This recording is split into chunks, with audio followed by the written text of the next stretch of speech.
area di dalam roh saudara ini, mana yang seringkali masih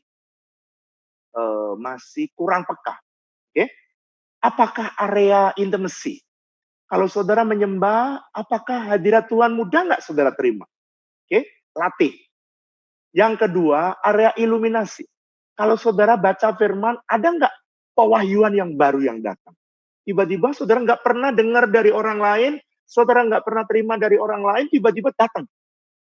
Lalu kemudian ketika saudara lagi dengar khotbah, saudara tiba-tiba dengar firman, tiba-tiba perkataan pendetanya itu semua orang sama, tapi Anda menerima sesuatu yang lain. Itu iluminasi.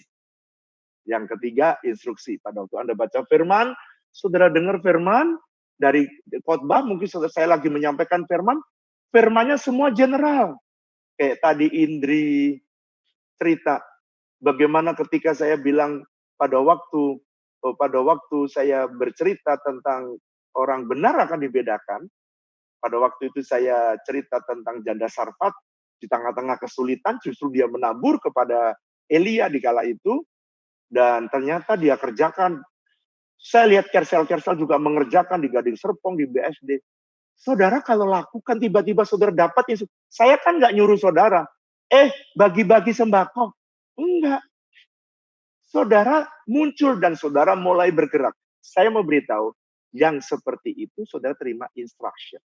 Kerjakan dari yang kecil-kecil, kalau saudara taat yang kecil, Tuhan akan memberikan perintah kepada saudara perkara yang besar. Jadi saya melihat 30% dalam hidup saya, itu Tuhan memberikan arahan melalui firman Tuhan. Itu sebabnya saya taruh di nomor 4. Kenapa? Karena Anda mesti latihan dulu di bagian yang pertama, punya hati nurani yang murni. Punya hati nurani yang tulus, supaya Tuhan mudah. Kalau saudara masih egois, biasanya sulit untuk Tuhan berbicara kepada kita. Okay? Jadi nanti, masih contohnya masih banyak sekali contoh. Karena 30% dari semua perjalanan gereja kita itu melalui firman yang saya baca. Banyak sekali. HOB juga dari firman. Semua dari firman. Semua yang ada di gereja kita, saya tidak pernah mengerjakan sesuatu di luar instruksi yang Tuhan suruh. Oleh karena itu anak-anak saya ajari, mari yuk kita taat sekalipun tidak masuk akal. Nah, saya ingin berdoa.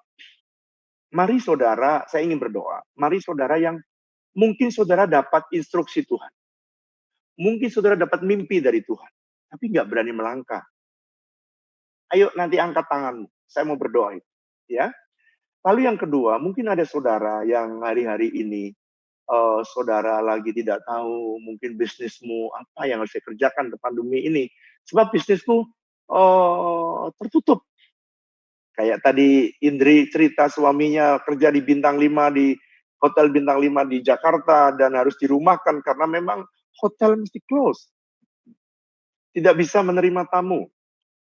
Dan saat seperti ini orang tidak ada yang keluar, tidak ada keluar kota, nggak ada keluar negeri. So, tamu bintang 5 juga ngaling kesel. Tapi dia ngikutin arahan Tuhan. Saya berdoa supaya saudara juga terima arahan Tuhan. Mari, angkat dua tangan. Yang sakit juga, saudara angkat tangan. Dan saya mau berdoa, banyak yang tadi sakit, yang saya pengen berdoa supaya Tuhan bisa menolong saudara, bisa mengerti siapa saja yang hari ini saya perlu doakan. Saya pengen lihat siapa-siapa saja yang harus saya doakan supaya yang sakit saudara bisa disembuhkan oleh Tuhan. Karena banyak sekali orang yang disembuhkan seperti Pak Stefanus. Mari angkat tangan saudara. Ora lama syirikara laboriana koro do kamu syata kora lamu syanta karadama. Reka narala boriana koro do pashika naramurala posyata kora labotaka narabosha. Reka naraboriana koro lo kambusha narabora laboriana kola mata. Reka narala posyidikara lamuriana kola mati koro lo kamushikara. Tuhan, pagi hari ini aku berdoa secara khusus. Mungkin ada anak-anakmu yang pada pagi hari ini dia tidak berani melangkah. Sekalipun dia sudah menerima instruksi daripadamu, tapi dia tidak berani melangkah. Aku minta dalam nama Yesus, kau jamah mereka. Aku minta supaya engkau menolong mereka dan mereka bisa berani melangkah. Ini pesan Tuhan buat bagimu yang tidak berani melangkah. Tuhan bilang begini, sebenarnya bagianmu itu cukup melangkahkan langkah yang pertama. Sebab langkah kedua sudah bukan lagi kamu, tetapi aku yang akan bergerak. Aku melihat langkah pertama itu pertanda bahwa kamu percaya apa yang aku perintah. Tapi langkah pertama tidak ada, aku tidak akan bisa pernah bergerak dalam hidup kamu, kata Tuhan. Jadi jangan takut, jangan khawatir. Langkah pertama ada tugasmu, tapi langkah kedua adalah langkah yang datang daripadaku, kata Tuhan. Beri keberanian. Sekalipun ada tantangan, sekalipun kadang-kadang ngeri, kadang-kadang sukar, kadang-kadang sulit, tapi aku minta supaya engkau menjamah mereka.